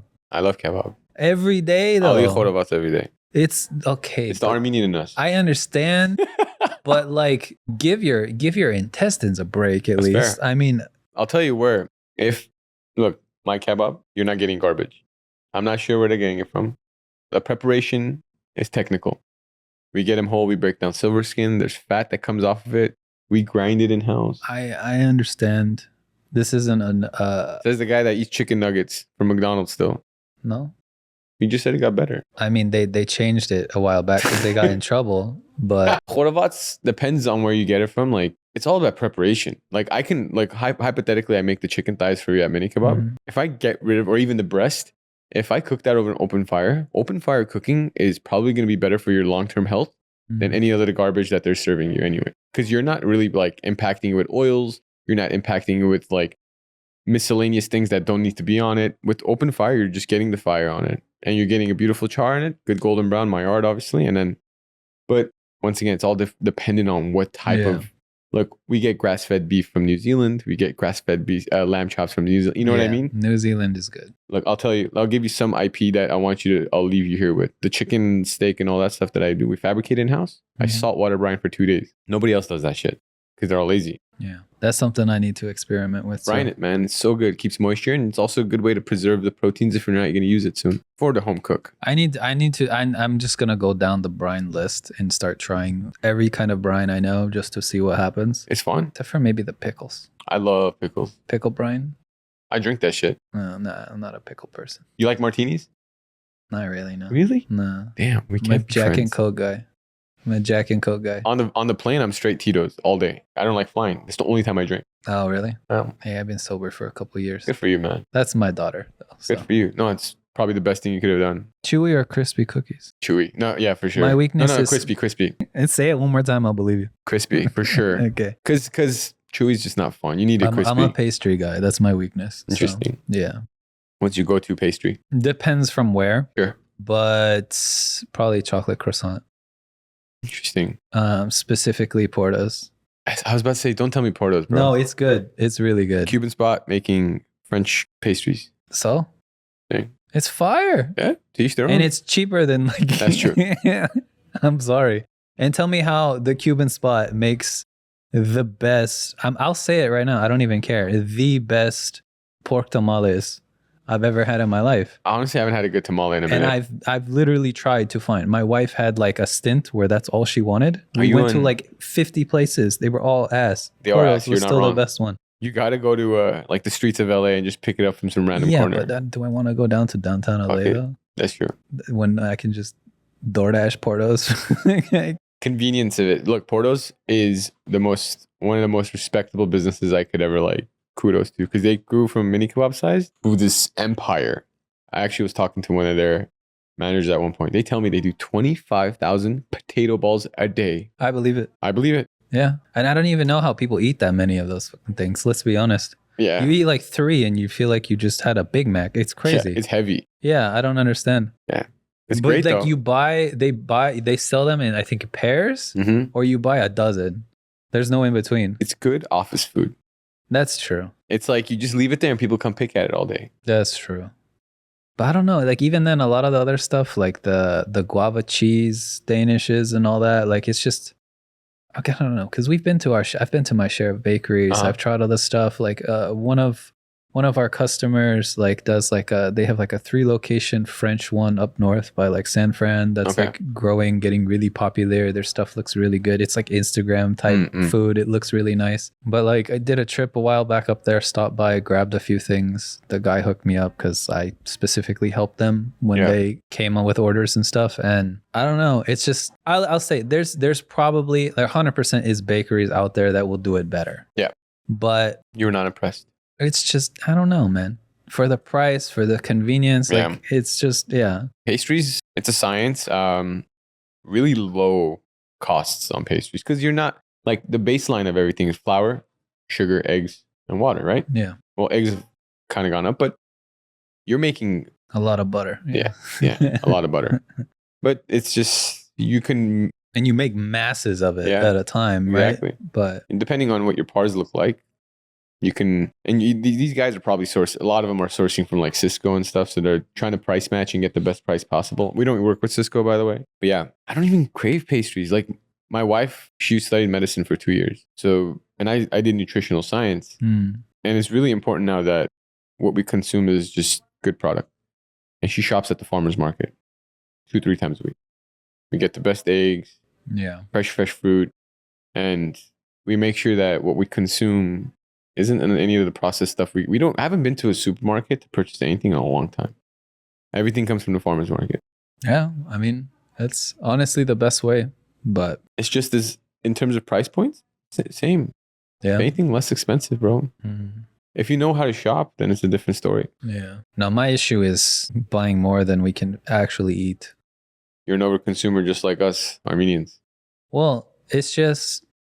I'm like, I really want to start eating more like lighter breakfasts. Sure. Let me start doing like overnight oats and oatmeals and maybe just some eggs, whatever, keep it simple. And like we buy a whole thing and then it goes bad before I eat it. I'm not wasteful. I'm a chef, right? Yeah. Like I fast every day. So I haven't eaten since last night. I do 24-hour fast and I run 72-hour fast. I was actually about 50 pounds heavier than what I am now right now. If I have eggs that are sitting in the fridge and I haven't eaten 2-3 days, I usually try to break a fast with like broth. Right? The other night we had like 14 eggs left and the expiration date was coming close. I was like, I'm going to cook all these eggs right now. So I had 14 eggs and I had 2 avocados with that and with a little bit of feta cheese. The thing is, it took like half my life before I even liked eggs. Yeah, just like straight eggs. I'm saying you put in something else, I don't notice it like that. But eggs was one of those things I had to grow into. Wow. So seeing somebody just eat like 14, bro. A whole offspring. I just when you fast, it's like after the third day, you're just like, You eat anything. it's just like anything that's decent will taste good. Yeah. I don't know. But I also expanded my horizons and I found out that it's just white people eggs.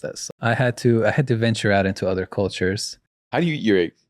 How do you prefer? My absolute favorite way, if time is no constraint, I'll make Thai omelet.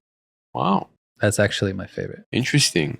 Thai chili, fish sauce, whisked in, Uh-huh. a lot of oil, super hot. You have a Gets walk? puffy. I have it's like a half walk. Sure, fair. Yeah. What's your favorite Thai restaurant? Oh, they're gone.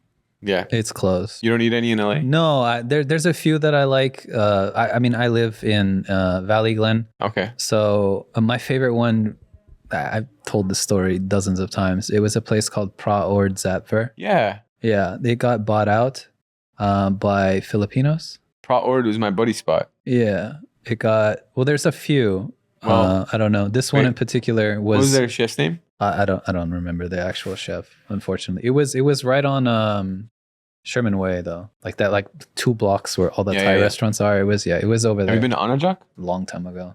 How do you feel about it? I thought it was pretty good. Yeah. Yeah. Justin's got it.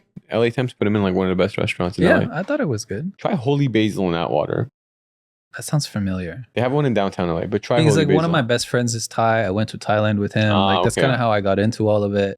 Thailand ruined a lot of Thai food for me. Sure, of course. Because pad Thai in Thailand is not even the same thing. No, different color, different sauces, the whole nine. So, and then also I tend to like some of the more unique foods. Sure. That they either don't make the same here or they just don't have. I'll show you the Thai restaurant I had last week. Yeah. If you ever go out to Buton, Nana Thai, he was out there, trained with really good chefs. He does some really good stuff. But you're right, Thai food's really hard in LA to find a good one. I mean, it's a dime a dozen, but they're all making just the stuff that white people like, right? And which is fine. It's good. I can eat pad Thai and I'll be okay if I'm hungry. You should try Justin's Taco Tuesday that he does. Yeah. Yeah, Thai Taco Tuesdays. It's different. Yeah. It's fun. But it's just, I don't know. So it's kind of it's just hard to find the stuff that I like, let alone do they make it properly when I've eaten it in Thailand. Yeah. I can't tell you the last time I had the somtam pupala. Nice. The way that I like. I gotta show you these photos. What's the other one I get? The kanamukop, the crispy pork with the Chinese broccoli and the oyster sauce. They fry chicharron. Yeah. They fry it like that. But they boil it then fry it, right? Yeah, and it's like the meat and then the fat gets crispy on the end and then it's stir fried with the oysters and the oyster sauce and the Chinese broccoli. And you serve that over rice. A lot of places will have Chinese broccoli on the menu, but they won't serve the crispy pork. So it's little things like that is just missing, right? The fermented crab and fish sauce in my papaya salad. I had that the other day. It's my favorite thing ever. It depends. I think they just don't want to scare people off. And I get it. It's weird, right? People aren't used to eating that kind of stuff, but it's weird too because it's funny that you say that. Our menu at Westlake is way different. Yeah. There's a wrap on the menu that's it's like a cheeseburger wrap. Consumer friendly, man. Yeah. It's not that I have anything that's crazy different, but I think the stuff that Nana Thai is doing and Holy Basil's he's just riffing and he's just I'm gonna do what I want. Yeah. I'm a sucker for coconut milk and I just love the curries specifically. Panang is my favorite. Yeah, I like that. It's through everything. It's so prominent and it's the leaves and everything else that goes into it. I love the Japanese sweet potatoes sometimes if they put that in there. I just find it interesting with restaurants. You come, especially for people who immigrate, you come here, you know how to make one specific cuisine, you make your food. And LA is a strange place in that I think as a city, we put a lot of emphasis and value onto appreciating authenticity. Yeah. So, you go and you try to open Mini Kebab in Minnesota, that might not go so well. Yeah, I think. But not that kebab probably don't exist there, but you know what I mean? Offering something overly authentic in a place that doesn't really have the market for it can be seen as a bad thing. I think it's about how you market your business too. Yeah. I can't, you're right, because I can't come to a city that knows nothing about You have to like teach the community about it in a But sense, right? you could market like grilled meats Mhm. everywhere. Like if my perspective is grilled meats and rice, people know that. Yeah. And then you could start integrating stuff like hummus and, you know, like eggplant caviar, mashto khiyar, you know, shit like the, Yeah. what the hell is this? I'm not trying to teach anybody anything new. I rather hit propers that understand the food and want it, that there's a demand. And then we figure out the communities that don't necessarily want us. But at this point with them, like they have the wheel in the sense where, look, Mini Kebab is 100% our business. And as we scale, who knows what the direction will be of the business. But I'd rather hit markets that there's a demand for it as opposed to not. So there's a lot of market data that goes into, right? You need to do some R&D, see if whether or not the city even wants it. Yeah. And if there's a saturated market. So Thai omelet. Like opening a kebab in Glendale now. No, it's pointless. Unless you like, you know, it just makes no sense. Why would you do it? That's what I'm saying. It just makes no sense. Even Burbank, even You'd NoHo. have to like change the game somehow, offer something completely unique. Yeah, it's like something like that is brand new. People would try, right? But like, I don't know, because you hear stories, especially like Arsen knows people, right? That they successful in Armenia, they want to come here, open different market. Yeah, you need pivot, man. You got to pivot. So I don't know. I find it interesting to begin with because at the end of the day, it's food. Everybody needs to eat. Agreed. So you're gonna have happy customers. You're gonna have angry customers. Just like getting gas, everybody needs it. And you know, I just find the dynamics of it all interesting because some of the hardest working people on the planet trying to do their absolute best just to feed you, and it's become a crazy world with the internet involved. So yeah. Imagine the world with no internet again. Be better. I think so. I mean, it goes both ways, but I don't know. The example I always use is memorizing phone numbers. Yeah. How many numbers did you know in the 90s? I don't know anybody's number but my wife and my parents. I told my wife the other day, I lose my phone, we lose the marriage. So I can't call you. I don't know. So it's funny. I know my social, my parents' social, my driver's license, and their driver's license. So the thing I always like to wrap up with as the last point is, I don't know, any other advice, notes of wisdom, maybe a restaurant owner is kind of struggling at the moment. Is there any kind of like blanket statement, things you can give? Clean and clear. Everybody wants, for some reason, everybody wants to get into the industry. A good way to get into the industry without funneling a lot of your money to a potential concept that you think you as an individual think is going to work, will work at a restaurant. Work there for 4 or 5 months. See if whether or not that's what you want to do as your livelihood for the next God knows how long. And I wish you make a ton of money, but go see if you want to fuck your mental health up. If you want to make those adjustments in your life, and then go open a restaurant. Because A, you get paid for it at least initially. You have to funnel your own money into it, regardless of the fact that you're not getting paid a lot. And B, when you do open your restaurant, don't think you're going to make millions of dollars immediately. Don't forget outliers. You're not, I hate saying it, but I still work 85 hours a week, 80 hours a week. You're not special, bro, or lady, or whoever, whatever you want to do. You're not special. Please just go work. I'm not special either. That's what I'm trying to get at. Go work for 6 months, see if that's what you want to do, and then go open a business if that's what you want to do, and see if those sleepless nights are worth it. Yeah. I'm like looking at the camera, like I'm talking to you, fool. It's funny to me that that's your advice because our first episode, Armen, he made a joke when I asked him about like, did you have a plan? Why did you buy the business? All this kind of stuff. And he said, yeah, I thought I was going to go in, buy the business, put my hands in my pockets, walk around and just make a bunch of money. And yeah, so I don't know. Try it out. See if you like it. That's what you should do. Definitely like, at least you get paid for it. It applies to everything in life too, right? Find out if this is something you truly enjoy before you potentially ruin your life. No, I tell everybody, don't come into this industry. It's hard. Again, as somebody who thought about it once, this was again back like early 2000s, so internet was just starting. Watching videos, all the cooking shows, everything like that, interviews with chefs. It painted a pretty brutal picture. Especially that I think the whole Gordon Ramsay, like his life story thing in Paris and whatnot, and just watching the pastry chefs and stuff like screaming at him. I was like, I don't do well being yelled at. I don't think so. So it's I don't want to say No, LA is a different market too. Yeah. I have to be at the restaurant 7:15 hard every day. Like I want to sleep till 7, but I can't. My mind starts at like 5:50, 5:45, and I'm not sleeping after that. So I get my day started that early. Latest I'll get up is 6:25. You know, my mind is nonstop until 10:30. And like the first thing I think about is the business. Yeah. And I just don't think it's worth. Ugh, it's worth it right now. Mm-hmm. If I was supposed to go back and tell myself, maybe I don't know, man. It's actually an interesting question. I might add this to the list. If you could go back in time to, I don't know, how old were you when you I would first just buy crypto. Okay. But like how old were you the first day you worked in the restaurant? Like officially worked? 6 years old? Like, yeah, like I was wrapping Mini Kebabs. I made money. Okay. But like physically, if like you could as an go adult, back, if you could go back to yourself any point in time, it doesn't have to be 6 years old then. At any point in time, if you could go back to when you were starting in the business, would you allow yourself to do the same thing or would you say something else? Memes aside. I think yeah. And I'll tell you why. I know I know I struggled. I've struggled. I'm struggling mentally and all that stuff. I wouldn't change it.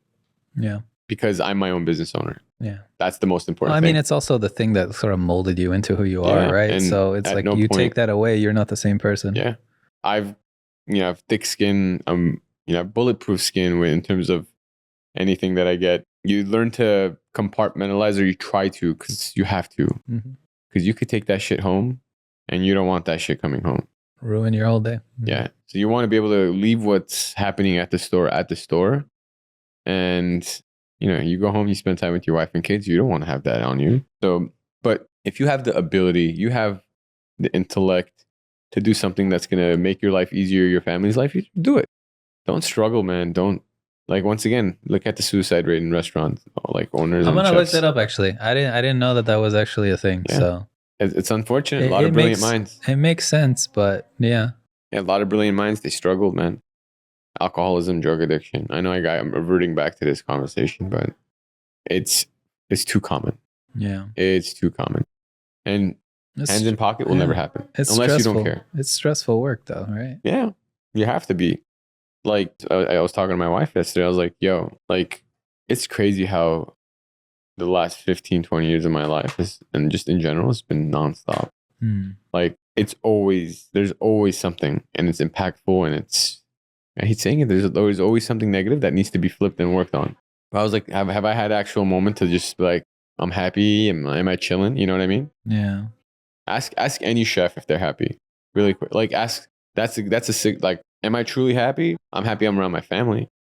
I'm trying to think about any of the chefs I've known. Someone that's super immersed in it, like, it's in their DNA. Your grandfather, right? You said, was he a happy person? No. It's a hard industry, dude. It's tough, and imagine it was probably harder for him back then because for sure you didn't have everything. But I mean, that's like raging alcoholic though. So I mean, he had his chef, his right? vice.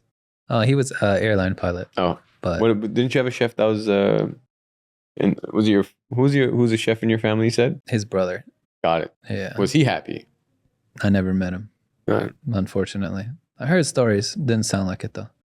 But yeah, my whole dad's side of the family, angry men. So it died with me. Yeah, good. Just leave Break it at that generation. It's not worth it. I will hopefully do that same for my future kids. I have the temper, but I don't let that monster out that often. So yeah, unfortunately, I'm always pissed. So I get to tame it.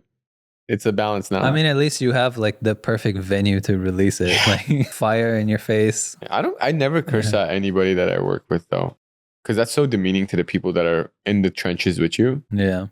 But it's just a matter of releasing it as you cook and this and that. But the people next to you they're your soldiers, man. Yeah. You know what I mean? You need everybody. Yeah. That's all you need is somebody quits like you did the ramen joint, and then what happens? Oh, could have been a nutritional scientist. Glad I'm not. Yeah. I don't want it. Then we'd be sitting here talking about gluten. I don't even eat gluten anymore. I don't know. I made a joke the other day. Would any good bakery throw you out if you walked in and asked for gluten free? Well, dude, there's so many options now. I know, especially where we live, right?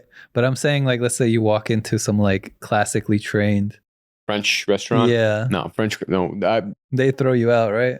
They'd be like, I probably curse you out in French, but good flour will make good pastries too. You shouldn't have. I don't know. I've had good gluten-free, like gluten-free brownies and all that stuff, but I never go looking for it. I don't crave anything sweet ever. I'd rather eat something savory. That's just each their own. Like, because I had the ability to choose between pastry chef and savory, and I just. It is an interesting choice, actually. But usually people have a preference in cooking, what they like. I like Open Fire. Shout out to Dunsmore Open Fire. Great restaurant. Never heard of it. Southern style. Brian Dunsmore. Great chef. One of the best restaurants in LA right now. Crazy how that changes so rapidly, though. Hey, it's a never-changing game, man. That's the game. It's consistent. You got to be consistent. If you're not, one day you're the best. The next day you're not. All right. I think we can wrap it up there. Wrap it up, boys. All right, everybody. We appreciate you taking the time to listen to this episode. Armen, appreciate you coming by. If you're in the greater Los Angeles area and you have yet to try Mini Kebab, like I haven't, get your butt over there. Fantastic food, made from the heart. And anything you want to say? I'll see you at Mini. Yeah. I'll be helping you. He will be there. I will be there. He will be there. All right. Thank you, everybody. See you next time.